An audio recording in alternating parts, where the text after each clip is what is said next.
Lors d'un voyage en famille, qu'il soit d'une semaine ou de plusieurs mois, tout peut arriver. Un enfant qui fait une mauvaise chute en pratiquant un nouveau sport, qui déclenche une otite carabinée à moins de 24 heures du retour en avion, ou encore qui se fait mordre par une grosse bébête pas hyper carrée sur l'hygiène. Oui, vous êtes bien dans un épisode de Galère ton voyage, et tout ça, vous vous en passeriez bien. Mais quand ça arrive, surtout si c'est un de vos enfants qui est concerné, la suite sera plus ou moins facile à gérer. Pour éviter un deuxième effet qui se coule, entre gestion de médecin dans une autre langue et frais astronomiques qui se profilent, une seule solution, avoir souscrit une assurance voyage. C'est pour ça que je voulais vous parler d'AVI International, le courtier d'assurance spécialisé dans l'assurance voyage et l'assistance rapatriement depuis 40 ans. Oui, 40 ans que AVI met tout en œuvre pour assister des centaines de milliers de voyageurs et 30 qu'ils ont un partenariat avec le guide du retard. Se dire s'ils en ont vu passer des bobos de voyageurs aux quatre coins du monde. Pour souscrire, c'est hyper simple. L'inscription se fait en ligne, on peut prolonger ou modifier ses dates de voyage soi-même dans l'espace assuré, et c'est une des seules assurances à ne pas imposer une limite d'âge. Une fois que vous êtes inscrit, votre carte d'assuré reste toujours accessible dans l'application Wallet, Apple ou Android, avec le numéro pour joindre le plateau d'assistance. Parce que dans ces moments-là, on a autre chose à faire que de rechercher un numéro dans ses mails. Ah oui, si vraiment vous avez la poisse et que vous cumulez les soucis voyage après voyage, non seulement vous pourrez souscrire une nouvelle assurance auprès d'AVI, mais en plus, ce sera sans pénalité. Allez bim, un souci de moins. Côté budget, pour vous et moi qui voyageons surtout en famille, AVI propose une formule à prix préférentiel à partir de 2 adultes et 2 enfants. Ce serait dommage de s'en priver. Alors si vous ne l'avez pas encore fait pour cet été, je ne saurais que vous recommander de souscrire une assurance AVI internationale pour un voyage serein et de chouettes souvenirs en famille.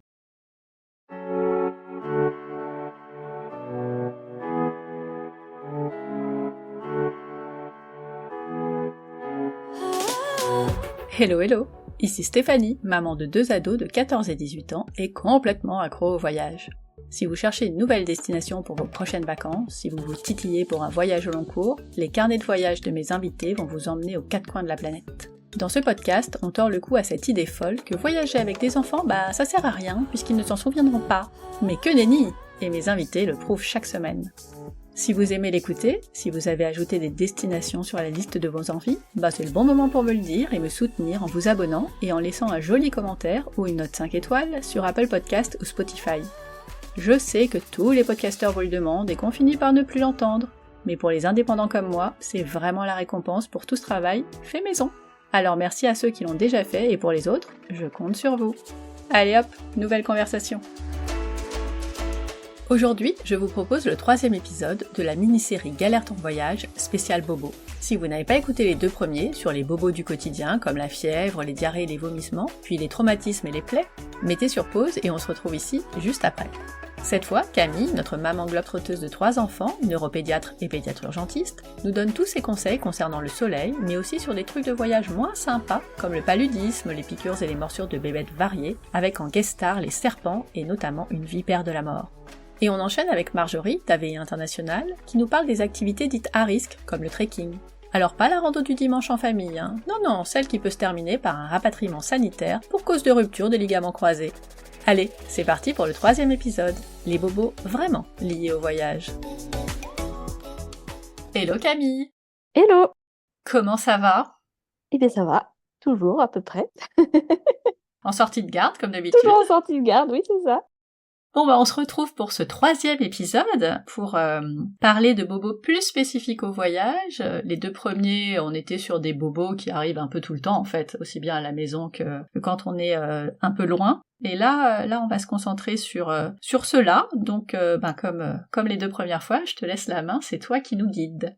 L'idée c'est de parler de des sujets qui concernent vraiment le fait de voyager et on va voir particulièrement quand on voyage dans des milieux tropicaux avec des risques sanitaires plus importants que quand on voyage grosso modo dans les pays de l'hémisphère nord. La première notion que je voudrais qu'on aborde c'est les vaccinations. Alors il est évidemment pas question ici que je déroule toutes les vaccinations en fonction des zones, d'abord c'est pas ma spécialité, ce serait beaucoup trop long. C'est ça. Mais l'idée c'est de se dire qu'un voyage notamment dans ces pays, ça se prépare. Et donc, pour se préparer, il faut consulter en médecine du voyage.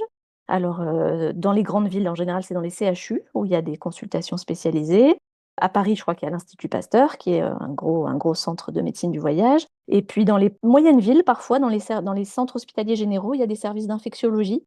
Et il peut y avoir des médecins spécialistes qui vont proposer ce genre de consultation. Donc c'est vraiment indispensable, je pense, hein, pour pouvoir bien voyager dans ces pays-là.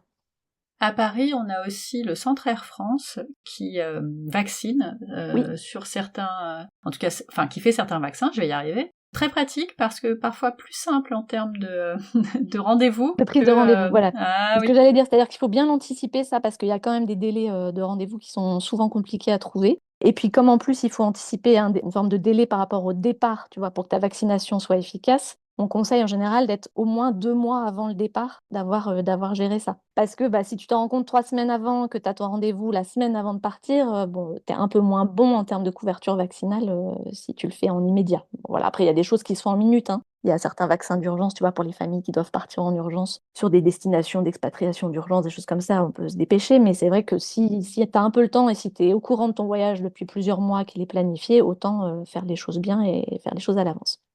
Alors, dans les vaccins, c'est hyper important d'être à jour de ces vaccinations obligatoires françaises. D'abord, ça semble logique, c'est pour se protéger soi-même, protéger ses enfants, ça semble assez logique. On va dans des pays où parfois les maladies ne sont pas éradiquées, dans certains cas, donc il faut y penser. Mais je crois que c'est important de redire que la vaccination, c'est aussi un geste altruiste qui est là pour protéger les populations autochtones aussi. J'ai repensé ce matin à, je ne sais pas si tu te souviens, cette histoire d'une famille française qui était allée au Costa Rica et qui avaient eu leur enfant mal vacciné, ou pas vacciné, je ne sais pas trop où ça en était, en tout cas pas bien suivi du tout par rapport à ça, ils avaient importé la rougeole au Costa Rica, alors que la rougeole était éradiquée là-bas. Ouais, mince. donc ça, c'est vraiment quelque chose de très, très embêtant pour un pays. Quand un pays a fait l'effort de super bien gérer sa vaccination pour éradiquer certaines pathologies et que c'est les étrangers en vacances qui viennent amener la Ouais, c'est pas pathologie, bien. ouais, c'est pas bien du tout. Donc je crois qu'il faut vraiment toujours avoir en tête que la vaccination, c'est pour soi, mais c'est pour les autres aussi, c'est pour protéger les autres. Donc c'est pour ça que toutes ces vaccinations obligatoires-là, elles ont complètement leur place dans le voyage. Et puis, il y aura, en fonction des pays où vous allez, un certain nombre de vaccinations à faire. Et ça, c'est les médecins spécialistes qui sauront vous indiquer. Dans le fameux site internet dont j'ai parlé la dernière fois, là, le groupe de pédiatrie tropicale, il y a un chapitre consacré aux vaccinations et tout est bien expliqué. Évidemment, ça ne remplace pas la consultation, mais ça peut déjà vous donner une idée de quel type de vaccin, à quoi je peux m'attendre en fonction du pays dans lequel je vais aller, quoi. Voilà. Je remettrai le site dans les notes. Ouais, et le site de Pasteur, il me semble aussi, est bien fait aussi Oui, pour ça. Tu tapes ton pays et on te dit, en gros, en fonction des endroits où tu vas dans le pays, ce qui est recommandé de faire. parfait. Deuxièmement, un tout petit mot rapide sur la protection vis-à-vis du soleil. Quand on va en voyage et qu'on va, alors c'est valable en France, mais c'est quand même bien valable dans les zones équatoriales, tropicales, où les rayons sont plus agressifs. Donc on pense qu'on part avec une crème. Alors c'est quand même souvent mieux d'acheter sa crème solaire dans le pays dont on part parce qu'on a souvent une gage de qualité du produit qui est meilleure. Après, je dis pas que c'est pas bon ailleurs, mais ça, tu sais jamais trop. Et puis tu l'as, c'est fait. Voilà, tu l'as avec toi, et puis des fois tu la payes moins cher aussi, hein, de la prendre Aussi. depuis la France, donc ça peut être intéressant. On tartine les enfants, alors on le fait soi-même, on laisse pas les grands enfants se tartiner eux-mêmes, parce qu'en fait souvent ils le font pas très bien. Je Ils oublient confirme. quelques zones. Voilà, et en général tu le vois, au bout des 3 heures de soleil, tu te rends compte de où est-ce qu'ils ont tartiné, où est-ce qu'ils n'ont pas tartiné. Voilà, on dit qu'on renouvelle toutes les 2 heures la crème solaire, qu'on n'expose pas les enfants de moins de 6 mois au soleil, qu'on se protège avec du vêtement long, léger, à mailles serrées pour être respirable, mais pour pouvoir bien bloquer les UV. Et puis, on évite l'exposition entre midi et 16 heures. Ça, c'est un peu valable partout dans le monde. Un petit tip intéressant, pour ceux qui doivent mettre et crème solaire et répulsif à insectes, ce qui est recommandé, c'est de mettre la crème solaire d'abord et d'attendre 20 minutes avant de mettre le répulsif. Ah bah, Parce que je si savais tu pas fais ça. crème puis répulsif, tu vas diluer ta crème solaire et il n'y a rien qui va fonctionner. Voilà. Donc ça, c'est une petite chose à retenir. Et évidemment, de l'écran total pour tout le monde. Ouais, tout le monde, enfants, bébés, parents, tout le monde y passe. Et puis le chapeau aussi, là, on Ah dit oui. toujours un large bord pour faire de l'ombre complète sur le visage.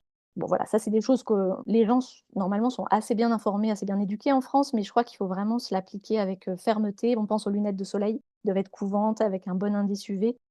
Et dès les tout petits, on met les lunettes de soleil en fait, hein, vraiment pour protéger la rétine des rayons UV. Et tu vois tellement, encore aujourd'hui, de parents qui se baladent avec des lunettes sur le nez et pas les enfants. Et pas Et les enfants. ça, Ouais. Alors, je il comprends faut être pas. honnête qu'il y a certains enfants, les miens étaient un peu spécialistes, qui n'aiment pas garder les lunettes de soleil. Même mes ados, tu vois, je suis toujours en train d'insister en leur disant mettez les lunettes de soleil, mais je sens que c'est toujours une bataille. Donc, je réussis à obtenir la casquette, mais même moi, je dois batailler pour qu'ils gardent les lunettes de soleil. Tu vois. Alors, la petite, sans problème, je crois qu'elle trouve l'accessoire un peu mode, elle aime bien, je sais Oui. pas. Une fille, c'est différent. Mais alors, mes garçons, ouais, ils sont pénibles avec ça. Ils sont pas trop observants vis-à-vis du port des lunettes de soleil. Insistons. Insistons, voilà. Ensuite, on va parler d'un chapitre un peu moins drôle, qui sont les diarrhées infectieuses. Alors déjà les diarrhées, on n'aime pas, mais alors Voilà, c'est infectieuses, quand même oh. le premier symptôme qui est rencontré par tous les voyageurs dans ces pays-là, enfin je dirais les pays tropicaux, les pays avec des risques sanitaires, on va dire des conditions d'hygiène un petit peu moins safe que ce qu'on a dans les pays de l'hémisphère nord. Donc je ne vais pas revenir sur les signes de déshydratation, tout ça, ce qu'on a vu finalement dans le premier chapitre, mais juste dire que la première cause de diarrhée, c'est les bactéries quand on est ailleurs qu'en France, alors qu'en France, c'est plutôt les virus, tu vois. Ensuite viennent les virus, puis les parasites. L'idée, c'est que a priori, une diarrhée dite banale, c'est-à-dire, tu vois, quelques selles par jour bien supportées, des enfants qui ne se déshydratent pas, qui ont pas de fièvre, une diarrhée qui n'est pas avec des glaires ou avec du sang dans les selles, une diarrhée où il y a un peu de matière quand même, tout ça, c'est plutôt des signes de diarrhée banale et ça ne nécessite pas nécessairement de traitement, en fait, à part l'hydratation et le soluté d'hydratation orale dont on a parlé la dernière fois. Mais, de première intention, on les traite pas. Ce qu'on va traiter, c'est donc toutes celles qui ont de la fièvre, les enfants vraiment qui ont de la fièvre avec leur diarrhée, la présence de glaire, de sang dans les selles, on traite, une diarrhée très mal supportée, très, très fréquente, très abondante avec des enfants qui commencent à aller pas bien et les diarrhées qu'on dit afécales. Afécales, ça veut dire vraiment de l'eau, tu vois? Tu fais de l'eau, sans Oh là matière là. dedans. Ça, c'est plus à risque que ce soit des bactéries et là, on va traiter et donc il y a un traitement qu'il faut que vous fassiez prescrire par votre médecin traitant avant de partir en voyage, qui est l'azithromycine.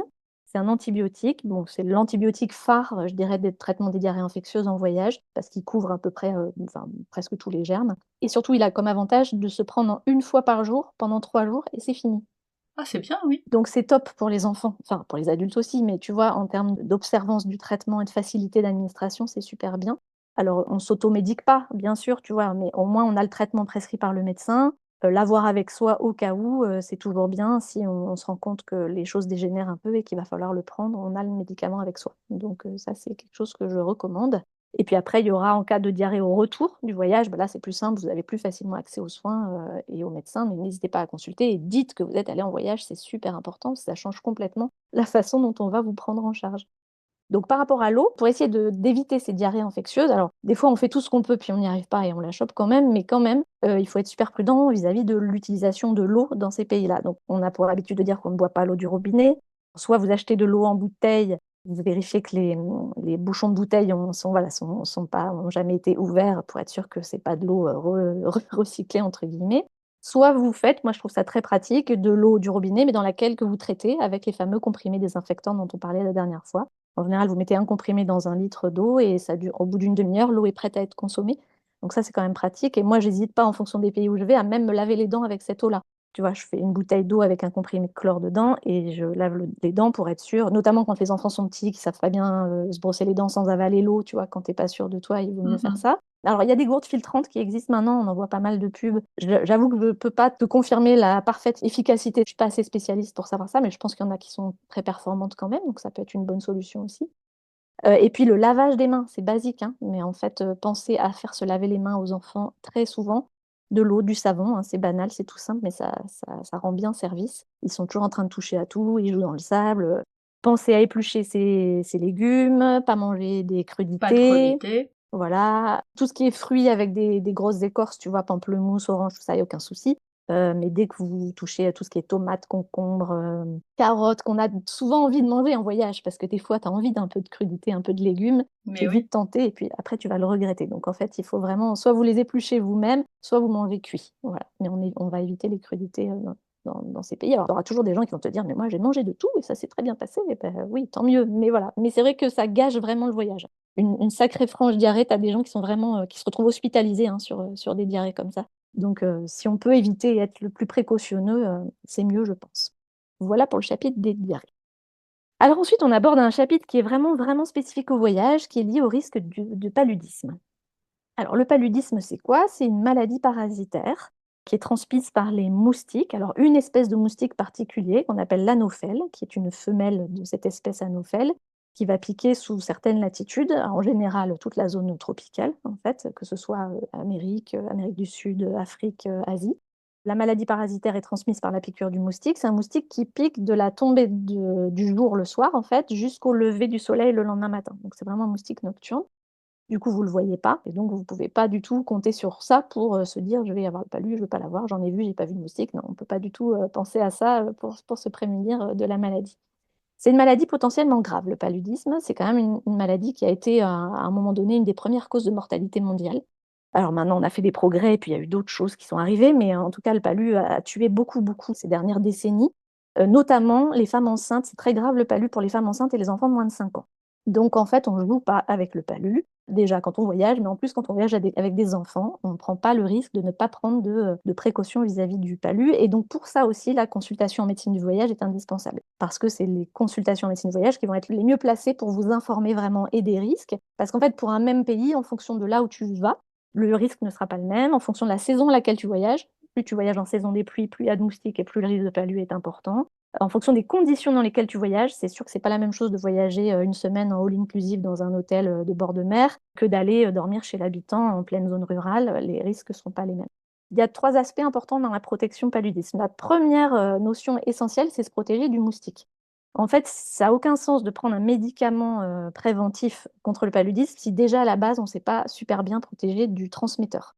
Donc ça s'appelle la protection personnelle antivectorielle dans nos termes, de médecine, spécialisée.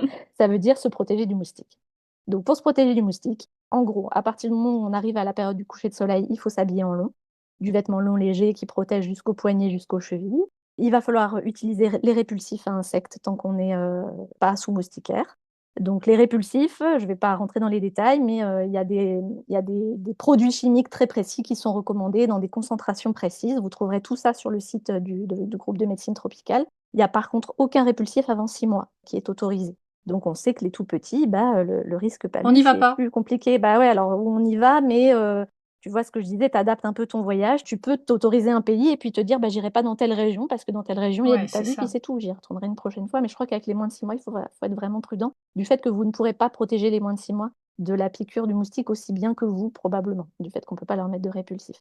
Juste avoir en tête que ces fameux répulsifs, alors c'est des répulsifs précis et il faut se sortir de la tête que les bracelets aux huiles essentielles, tous les trucs qu'on trouve en France, tout ça, aucune efficacité pour se protéger du moustique dans ces zones-là, d'accord? Donc ça sert à rien d'acheter ça. Il faut par contre mettre les répulsifs. Ensuite, pour le sommeil, il faut dormir sous moustiquaire, mais il faut dormir sous moustiquaire imprégné de répulsif. Donc ça, c'est le truc, enfin la après chacun fait ce qu'il veut, hein, on est d'accord. Moi, mon objectif, c'est vous donner le maximum d'informations pour que vous soyez le mieux protégés. J'ai souvent entendu et notamment dans des podcasts, des familles dire: «N'emmenez pas vos moustiquaires imprégnés en tour du monde, ça nous a chargé les bagages» et en fait, on a trouvé des moustiquaires partout. Alors oui, la plupart de tous les hôtels et tous les auberges de jeunesse, tout ça, vont avoir des moustiquaires, mais je vous défie d'en trouver une qui soit pas trouée, déjà, parce que quand même, elles sont la plupart un petit trou à droite à gauche en général et de toute façon, elles ne seront pas ce ne sont pas des moustiquaires imprégnés. Donc elles ne vous protègent pas de la même façon que votre bonne moustiquaire. Alors c'est cher, hein, c'est clair, c'est un investissement. Pour ceux qui voyagent beaucoup, c'est un investissement qui est vite rentabilisé, mais c'est vrai qu'il faut se donner les moyens et notamment pour faire dormir les bébés, je crois que là, il faut pas trop jouer et il faut acheter les moustiquaires imprégnés pour mettre au-dessus des lits parapluies. Une chose qui est notée aussi, c'est que si vous faites dormir des enfants sous moustiquaires imprégnés, à ce moment-là, il faut les avoir lavés et avoir rincé le répulsif qu'ils avaient sur la peau avant, pour pas cumuler pour la nuit entière le répulsif plus le répulsif qu'il y a sur la moustiquaire, tu vois? Par rapport au risque de toxicité. Ça fait plein d'infos en fait, tu vois, à avoir en tête et c'est vrai que c'est pour ça que la consultation médecine voyage est intéressante. Parce que quand on part tout seul sans ces conseils-là, on a trop d'informations à retenir, on va pas savoir gérer. Alors que si tu as pris le temps de te poser avec un médecin, ou une infirmière spécialisée qui t'a bien expliqué tout ça, on vous remet des papiers, tout est écrit, tu vois? C'est des choses des documents avec lesquels tu peux partir et puis tu te rappelles ça de temps en temps et ça aide à voyager un petit peu plus, sereinement. La deuxième partie de la protection moustique, de la protection palu, ça va être ce qu'on appelle la chimioprophylaxie. Donc ça veut dire le médicament pour essayer de prévenir la possibilité de faire une crise de paludisme. Mmh. Alors là aussi, ça se prépare avec les médecins parce que, bah, en fonction des âges et cetera. Alors grosso modo, à partir de 5 kilos, on a la possibilité de donner des traitements. On a des astuces en pédiatrie, tout est écrit aussi sur le site, avec des médicaments, qu'on peut savoir donner. Il faut, couper un comprimé en 2 ou en 3. Il faut acheter des coupes comprimées, tu vois? Il faut écraser et cetera. Tout est rediluable, on s'en sort. Donc c'est faisable de donner une chimioprophylaxie à son bébé, d'accord? Ça c'est possible, avec des astuces, mais c'est possible. Il faut bien respecter ce qui a été prescrit par le médecin, c'est-à-dire qu'en fonction des médicaments, je pense notamment à l'Atovacone Proguanil qui est le médicament le plus utilisé aujourd'hui pour se prévenir du palu, c'est on commence la veille du départ dans le pays ou dans la zone impaludée on prend tout le temps du séjour dans la zone impaludée et il faut continuer 7 jours après le retour. Et ça, c'est super important. Le risque est plus là parce que tu as plus de moustiques, mais tu peux avoir le parasite dans le sang. Et donc, si tu veux vraiment l'éradiquer, il faut prendre la prophylaxie jusqu'à 7 jours après ton retour de cette zone. Donc ça aussi, ça demande une bonne discipline. Oui, et puis il n'y a pas des effets secondaires à ce Ouais, médicament? ça dépend des traitements. Sur celui-là, celui dont je parle, la Tovacone Proguanil, il est plutôt bien toléré. Habituellement, ça va donner quand même quelques douleurs abdominales. Tu vois, des petits spasmes coliques de temps en temps. Parfois des vomissements, mais légers. Enfin voilà, ça va être plutôt au niveau digestif, un peu de diarrhée, tu vois, mais c'est pas de la diarrhée sévère infectieuse. Mais ça peut te perturber un peu l'intestin. Au bout de quelques jours, en général, c'est pas au démarrage. Tu vois, ça va être plutôt au 3e, 4e, 5e jour du traitement. D'autres médicaments, par contre, sont beaucoup moins bien tolérés et auront rarement leur place en pédiatrie. Mais ça, c'est pareil, c'est le médecin du voyage qui va être capable de déterminer ce qu'il faut prendre. Mais en tout cas, ça doit bien se prendre, il ne faut pas l'oublier, plutôt au cours d'un repas. Puis voilà, on essaye de bien penser à ce traitement. C'est entendu.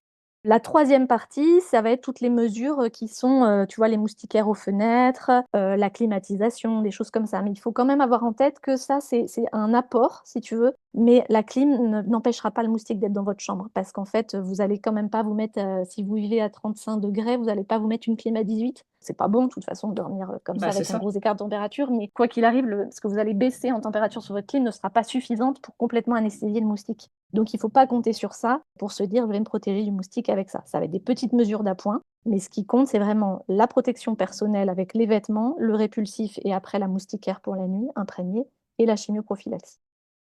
Pour les gens qui s'expatrient, il y a si tu veux, des recommandations qui vont être un petit peu différentes parce que les gens en expatriation ne vont pas pouvoir prendre la prophylaxie pendant 3 ans. Bah, c'est ça. Donc là, il y a des règles vraiment très spéciales. Je vais pas en parler là, mais la consultation médecine du voyage, elle est faite pour ça aussi. Les gens en médecine du voyage, ils sauront vous dire, en fonction de votre condition de voyage et si c'est pour une expatriation, comment vous allez gérer la prophylaxie dans les premiers mois.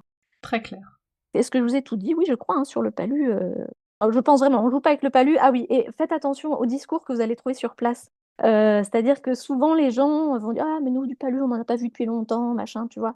Oui. Bah, oui, mais les gens vivent sur place et il y a une immunisation, en fait, qui se fait au palu, hein. Donc, bien sûr que les gens sur place connaissent super bien leurs conditions de vie et que souvent, c'est les gens qui vont le mieux vous conseiller. Mais sur le palu, restez vraiment, sur les consignes qu'on vous a données au départ et surtout si vous voyagez avec des jeunes enfants. Voilà, ne considérez pas que parce qu'on vous a dit qu'ils n'avaient pas vu de palu depuis des années dans leur région, si Pasteur ou si un secteur de médecine du voyage vous dit: «Attention, il y en a quand même», bah, suivez les consignes qu'on vous donne, quoi.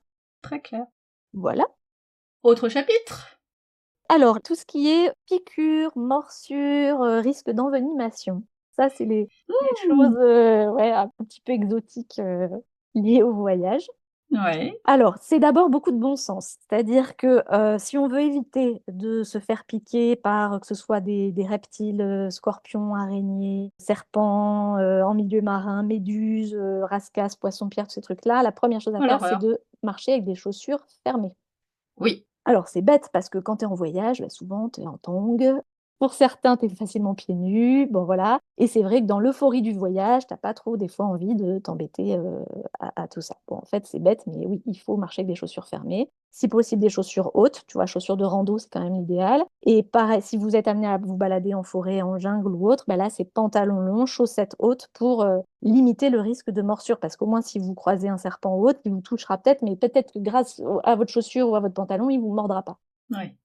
Pareil pour la baignade, les tout petits en baignade, même dans les milieux, tu vois, coralliens, tout ça, les lagons de rêve, vous n'êtes pas à l'abri de tomber sur une espèce un peu plus venimeuse et donc mettre des chaussures de baignade aux enfants et si possible fermées, hein, pas avec des trous comme moi Les j'appelle ça les méduses. nouilles, ouais, je sais pas si tout le monde appelle ça comme ça. Voilà, les nouilles c'est pas mal, mais tu as quand même les trous sur les côtés qui fait que tes orteils peuvent être touchés. Mmh. Donc, il faut essayer de plutôt investir dans de la chaussure plastifiée fermée pour se protéger au mieux les Et pieds. c'est même vachement plus confortable. En plus, voilà, pour se protéger des cailloux et des douleurs de corail et tout ça, c'est quand même mieux. Voilà, si jamais vous êtes piqué, une des premières choses à faire, c'est rassurer l'enfant. Plus ça panique, et de toute façon, ça c'est valable dans tout en médecine d'urgence, mais plus ça panique, alors là, notamment dans la problématique d'une envenimation, plus vous allez accélérer le cœur, plus vous allez créer une circulation dans le corps du venin et plus vous allez avoir les effets qui vont apparaître. Donc en fait, hyper important d'essayer de rester très calme et posé, de respirer tranquille pour pas faire circuler le venin trop vite au démarrage. On nettoie, on désinfecte la plaie, on porte l'enfant, enfin je dis l'enfant, mais ça peut être un adulte, hein. En tout cas, on essaye d'éviter que la personne marche. et on va la porter jusqu'au centre de soins ou à la voiture pour aller l'emmener jusqu'au centre de soins. Ça, c'est aussi pour éviter de faire circuler le venin.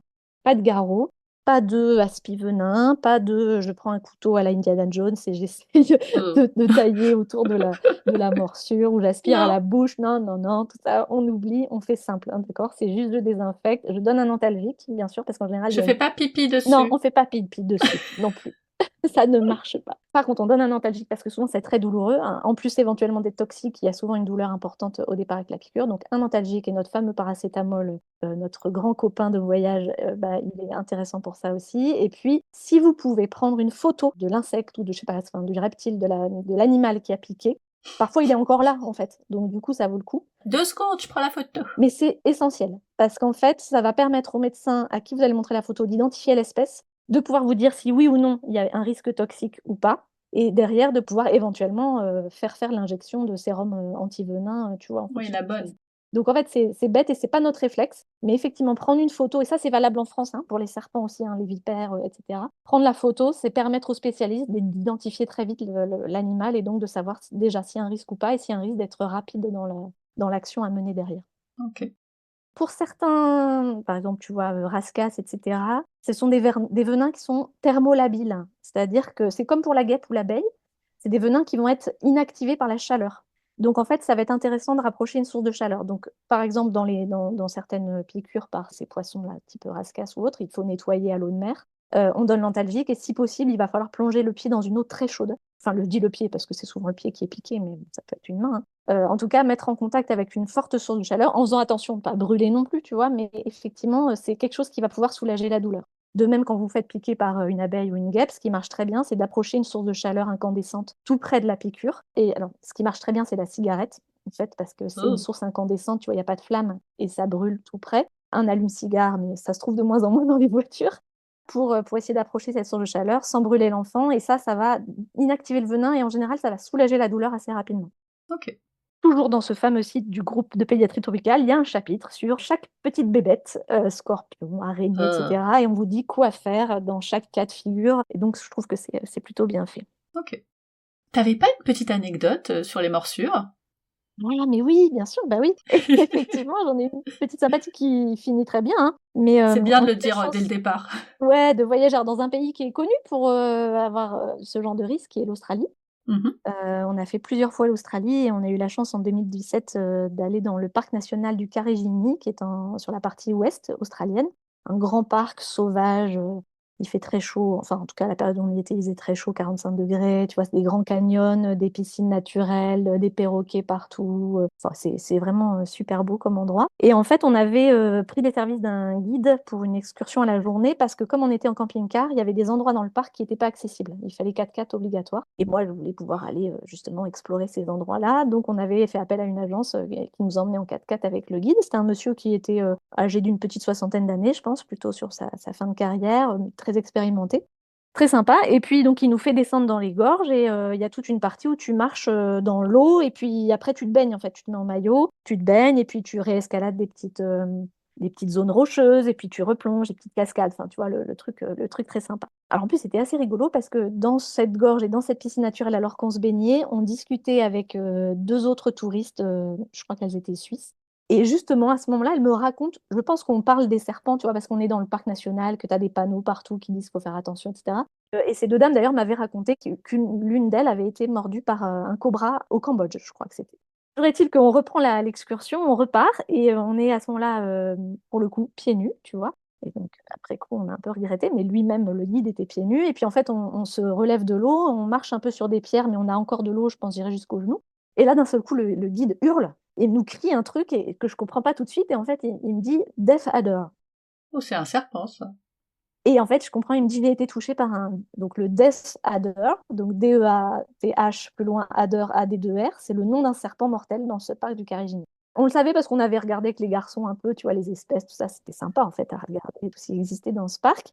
Et là, le guide est livide, quoi. Et il me dit, il m'a touché au talon, il m'a touché au talon. Et en fait, et je dis, mais comment vous savez? Il dit, mais je l'ai vu. En fait, il a vu, il a senti que le serpent le touchait. Et il a vu le serpent partir devant lui dans l'eau. En fait, je savais pas que ce serpent, il pouvait être terrestre et aquatique. Et là, je sens que le guide panique, en fait. Tu vois, là, je me dis, oh, merde, si le guide panique, on est mal. Et donc, en fait, il s'assoit sur la pierre, il regarde son talon et je regarde avec lui, tout ça, et il dit: «Non, finalement, je crois qu'il m'a pas mordu et on ne retrouve pas de traces de morsure».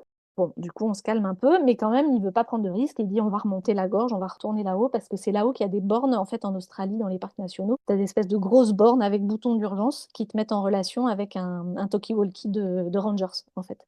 Donc si tu as le moindre problème, tu peux, alors elles sont pas partout dans le parc, mais enfin, quand même, tu as des zones, où tu peux y aller, et donc il savait qu'il y avait la borne. Donc il m'a dit: «On va remonter», et là, il commence à me briefer en mode: si jamais, vous voyez que je commence à être pas bien, si je me sens pas bien, si je fais un malaise, surtout, il y en a un de vous qui court jusqu'en haut, là où on était, il y a une borne et vous appelez les rangers». Enfin, tu vois, on était pas très rassurés.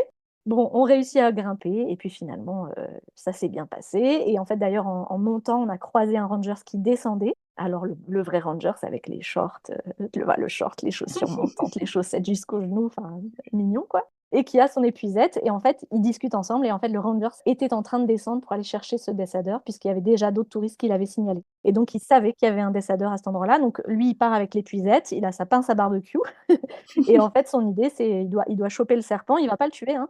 Il le chope, il le met dans l'épuisette et il va le libérer dans une zone beaucoup moins fréquentée du parc pour être sûr qu'il y ait pas d'accident. Mais donc voilà, on s'est fait une petite frayeur avec ce serpent qui était quand même réputé mortel. Voilà. Donc, S'il est pas mort, c'est que c'était pas, il avait pas mordu. oui, il l'a pas mordu, ouais, il l'a pas touché. Ouais, il a eu aucun symptôme, en fait, on a fait toute la journée après le reste du temps et il y a pas eu de symptômes, et on a eu la confirmation que vraiment, en plus, c'était tu vois, un monsieur d'un certain âge et qui avait une peau au niveau du talon, bien épaisse, bien calleuse. Donc je pense que la bestiole l'a touché mais ne l'a pas mordu. Enfin, j'en suis sûre même, d'ailleurs. Oui, bah oui. Et c'est vrai que pendant 10-15 minutes, tu vois, au démarrage, Tu surveillais. tu dans un milieu un peu hostile quand même, hein. On est Ouais, on est dans un ouais. parc national en pleine Australie, tu pas du tout d'hôpital, tu pas d'hélico, tu rien du tout à cet endroit-là, hein, donc bon, même si tu as des rangers, alors évidemment qu'eux, je pense qu'ils savent faire venir des secours, mais enfin, les secours, ils sont pas là, de suite, Oui, c'est ça. du tout. Bien, bien, Bon bien! voilà, c'était la petite anecdote, envenimation. Allez.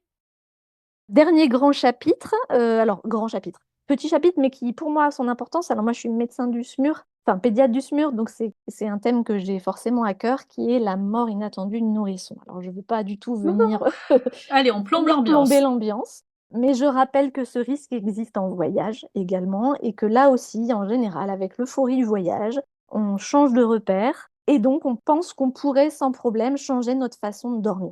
Et c'est vrai qu'avec les vacances, tu vois, il y a le côté vacances, le lâcher prise, et puis parfois les conditions de voyage qui font que c'est pas toujours facile d'avoir un lit pour le bébé, bah on pourrait dormir avec son bébé, en fait. Et Mmh. je suis sûre qu'il y a plein de parents voyageurs qui ont fait ça. Et tant mieux si ça s'est très bien passé, mais je rappelle que le cododo, c'est-à-dire le partage du lit avec son nourrisson, c'est un facteur de risque de mort subite du nourrisson. Donc ça existe encore, les accidents de couchage, et donc c'est pas parce qu'on est en voyage qu'il faut relâcher la vigilance vis-à-vis de ça.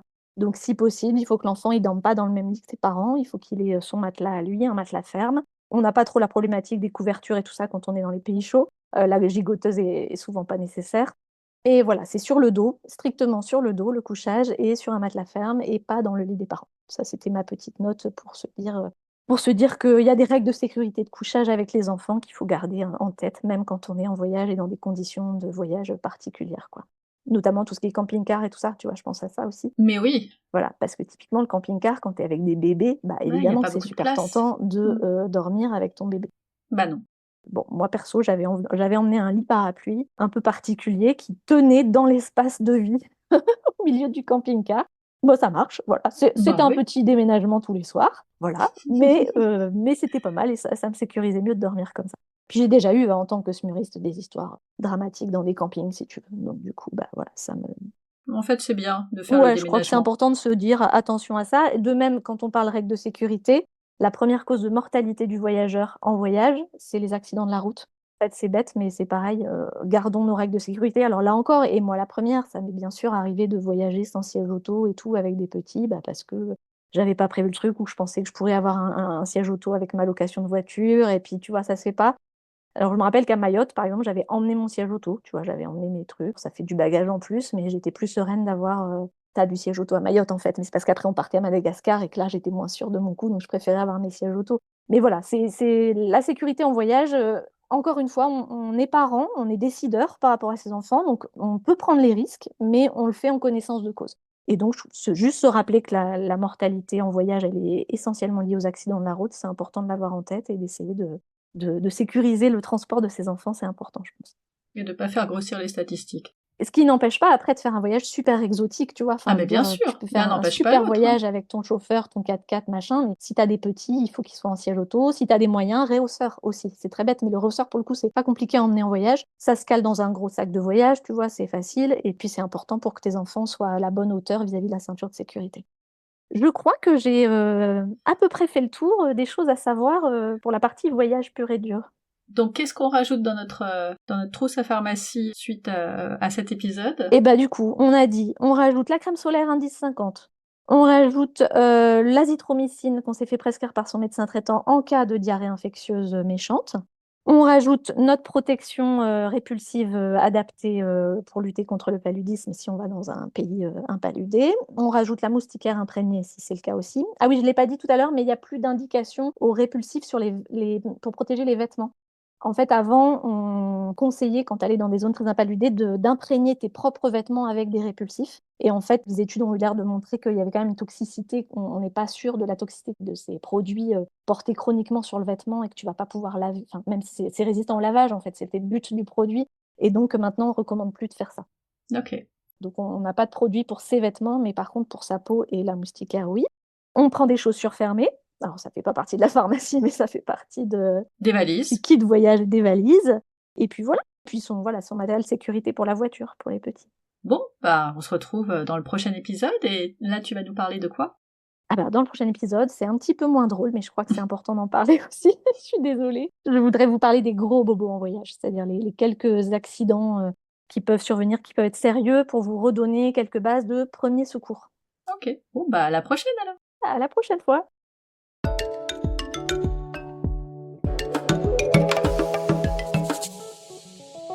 On retrouve à présent Marjorie, d'AVI International, maman globe-trotteuse de 2 petites filles de 4 et 7 ans, avec qui je pars aussi en zone tropicale.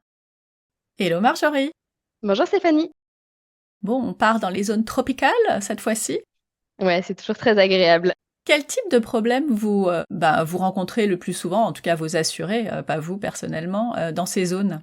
Alors, en zone tropicale, on a plutôt l'intoxication alimentaire qui Ah bah oui, arrive, évidemment, tout ce qui est relatif à la déshydratation aussi. Et on a surtout beaucoup de morsures de singes notamment. Et on a un peu deux autres thématiques qui reviennent beaucoup, beaucoup. C'est toute la partie tétanos et la dengue. Voilà. c'est gai? Ouais, c'est pas très drôle, mais ça arrive et surtout, la dingue, il y en a quand même beaucoup, en ce moment et là où on veut sensibiliser sur cette thématique-là, c'est qu'on a eu, récemment une femme, enfin voilà, au Mexique qui nous a envoyé un petit mot pour nous dire: «Bon, bah, voilà, j'ai déclaré, la dingue. Qu'est-ce que je fais? Comment je fais? Comment ça se passe?» Et on a pu très rapidement déjà échanger avec elle puisqu'elle est en contact avec la partie plateau d'assistance. Mais ce qui compte là, c'est qu'on a nous, la partie de consultation, des examens réalisés, la partie de laboratoire et finalement elle a eu, enfin rien à prendre en charge. Ça, c'est le côté incontournable, pas d'avance de frais, mais surtout des conseils qui vont bien pour la manière de poursuivre après son voyage de manière sereine et du protocole médical qui est à suivre dans ce cas-là. Donc voilà, c'est vrai que c'est en zone tropicale, c'est un peu différent. On n'est pas forcément sur ce qu'on appelle de la bobologie, mais on est plus sur des choses en plus qui sont pas forcément agréables parce que c'est pas forcément quelque chose qui s'arrête tout de suite. On va un peu l'avoir avec nous sur le reste du séjour. En tout cas, ça va être un peu plus impactant. La zone tropicale, ça me fait aussi penser à toutes ces familles qui partent en tour du monde. J'ai l'impression qu'on part en tour du monde aujourd'hui comme on part 15 jours en vacances. Est-ce que vous qui avez des assurances aussi pour ça, c'est un phénomène que vous remarquez ou c'est juste moi qui suis trop sur Instagram? Alors non, il faut savoir qu'aujourd'hui, d'ailleurs, on a regardé les chiffres et ça, c'est véridique, pas plus tard que la semaine dernière, sur finalement les durées des longs voyages. Oui, Et ils ont augmenté. Pour le coup, les je suis gens pas partent folle, ça encore me plus rassure. longtemps sur, ouais, sur leur long séjour, ça c'est vrai. Et au-delà de ça, c'est que sur les longs séjours, c'est un indispensable de s'assurer parce que au-delà de 90 jours, on n'a plus aucune couverture qui est associée à quoi que ce soit, et notamment les cartes bancaires. Quand on part en famille, il y a plein d'aléas qui peuvent arriver. C'est un indispensable parce que là, on rentre dans ce qu'on appelle le quotidien. Et finalement, c'est pas que 2 semaines, c'est plusieurs mois. Donc, quand plusieurs mois se passent, il y a plusieurs événements. On fait souvent des choses un peu exceptionnelles aussi en termes de pratiques sportives, d'aventures qu'on veut vivre. Donc, il faut être couvert sur ces éléments-là. Souvent, on est aussi chamboulé par les changements de température, de météo, de je m'habille, je me déshabille et compagnie. Donc, on tombe aussi souvent malade. Et puis, comme on joue les petits aventuriers, souvent, on a des chutes qui arrivent, petites ou grosses chutes, mais souvent, on a besoin d'accompagnement pour pouvoir aussi poursuivre son trajet sereinement. Notamment quand on a des petites fractures, poignets, chevilles ou autres, qu'on a besoin parfois d'un peu de kiné, mais qu'on a aussi surtout envie de continuer son aventure. Mais c'est ça. On n'a pas envie que ça s'arrête et du coup, c'est bien important d'avoir son assurance avec toi au long cours surtout. Mais j'ai l'impression que ça se fait de façon plus naturelle quand on part longtemps et a fortiori en tour du monde. On sait bien que c'est indispensable. Enfin, on n'hésite pas, a Non, on priori. n'hésite pas. En vrai, c'est un incontournable et ça fait vraiment partie de la checklist. C'est vraiment j'ai mes billets, j'ai mon visage, je sais où je vais et j'ai Ouais, c'est forcément mon ça. assurance qui m'accompagne. Sincèrement, c'est un indispensable aujourd'hui, complètement. Tu as parlé effectivement des activités sportives et qui peuvent être un peu différentes quand on est sur des longs voyages, mais aussi parfois sur des cours. Est-ce que, pour rentrer un peu plus dans le détail, quels Oui. sont les sports qui sont pris en charge? Est-ce que c'est différent en fonction des assurances? Enfin, comment ça se passe? Alors oui, et ça c'est vraiment très important à consulter, à regarder, parce que c'est très différent d'une assurance à l'autre. Nous, dès lors qu'on part dans ce qu'on appelle un tour du monde, c'est inclus forcément, parce que pour nous c'est un incontournable aujourd'hui d'une grande aventure de plusieurs mois. Il y a un grand classique sur les activités sportives, parce qu'il y a des activités qui sont dites classiques aujourd'hui pour nous, type faire du vélo, faire du ski. Par contre, ce qu'on appelle aujourd'hui les activités sportives à risque, c'est tout ce qui concerne le trekking, le surf, du jet ski, du quad, de la plongée. Pour tout ça, c'est hyper important d'être couvert et d'être bien couvert parce on peut très vite voilà, se blesser quand même. Et c'est surtout que bon nombre d'assurances ne le prennent pas en compte.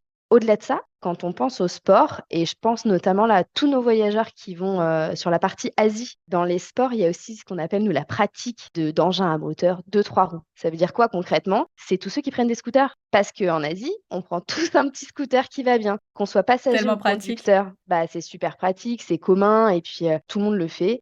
Sauf qu'il faut être assuré. Il faut s'assurer soit en tant que chute et passager aussi. Donc pour ça, c'est un incontournable et ça fait partie justement de la prise en charge de ce que nous, on appelle les sports à risque. Donc ça, c'est hyper important. Tu parles du trekking comme d'une activité qui a besoin d'être assurée, alors que, bon, ok, je dois sans doute avoir la rando familiale de base qui me paraît pas dingo en termes de ni d'effort ni de risque. Est-ce que tu peux nous expliquer ce qui peut arriver?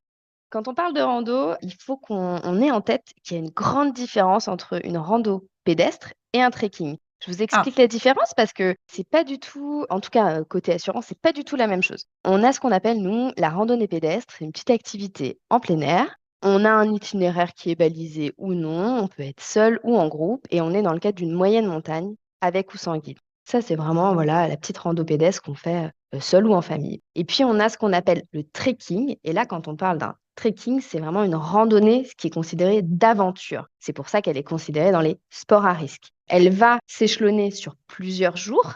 Elle va être ponctuée par des bivouacs et elle se fait avec ou sans guide et elle va être après au niveau d'une altitude beaucoup plus importante ou en tout cas elle peut l'être et c'est là la grande différence pour nous et c'est pour ça qu'elle va rentrer dans le cadre de ce qu'on appelle les sports à risque. Aujourd'hui, les gens ont tendance en fait à mettre le mot trekking un peu sur très vite finalement sur une rando parce que c'est peut-être plus voilà plus sympa, c'est les mots qui sont un peu ça fait courants et à mieux. la mode, ça fait mieux. Mais la petite subtilité dans la science, c'est ça, c'est que le trekking c'est de l'aventure sur plusieurs jours, alors que sinon le reste du temps c'est ce qu'on appelle de la rando. Non, mais c'est important, je pense, de faire la différence parce que effectivement, c'est aussi ça la langue française, même si trekking, ça n'est pas hyper français.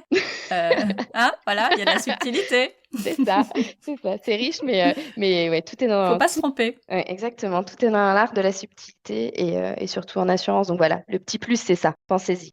Alors, c'est vrai que pour nous, le trekking, c'est monté en puissance, hein. Sur les dernières années, sincèrement, on a de plus en plus de gens qui pratiquent du trekking, seuls, en famille. Et ce qui est hyper important sur la partie trekking et ce qui arrive très souvent, bah, c'est que, alors on fait du trekking, mais on n'est pas forcément tous des grands athlètes, on n'est pas tous ultra bien préparés, soyons clairs. Oui, une petite rando, quoi. Voilà. Et ce qui arrive très souvent chez nous, c'est la partie des ligaments croisés du genou. Oh, l'enfer. Voilà, on en parle souvent côté ski, Mais oui. pas souvent côté trekking parce que, bah, voilà, il y a pas souvent de partage sur cette partie-là. Mais chez nous, c'est le grand classique et pour tous ceux à qui c'est arrivé malheureusement, c'est une sacrée aventure parce que ça fait mal, mais Bah aussi oui. parce qu'on est obligé bien souvent d'avoir des phases d'immobilisation au départ, puis d'opération, puis de consolidation derrière.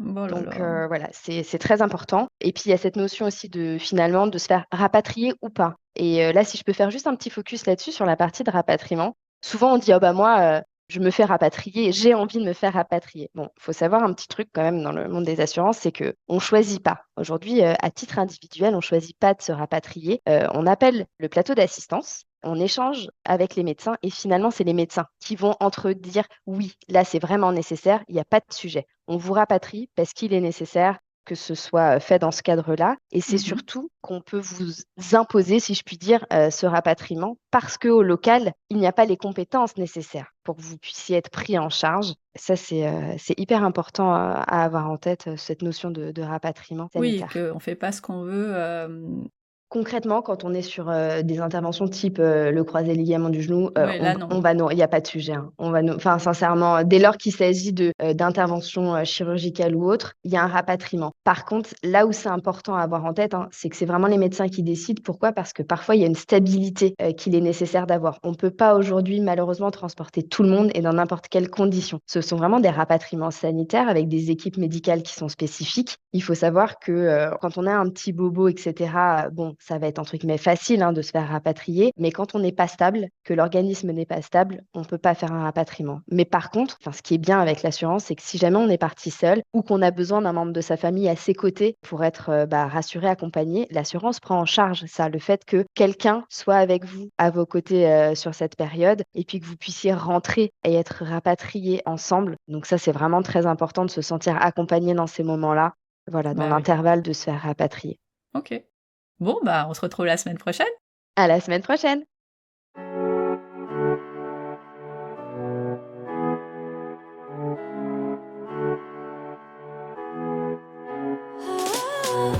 Voilà, c'est tout pour aujourd'hui. Merci d'avoir écouté l'épisode jusqu'au bout. Vous l'avez compris, les bobos de voyage, ça se gère beaucoup plus facilement avec une assurance voyage. Donc rendez-vous sur le site avi-international.com pour trouver l'assurance qui correspond à votre prochain voyage, en famille ou non. Et si, comme moi, vous avez de grands ados qui prendraient bien le large, AVI propose aussi d'autres types d'assurances.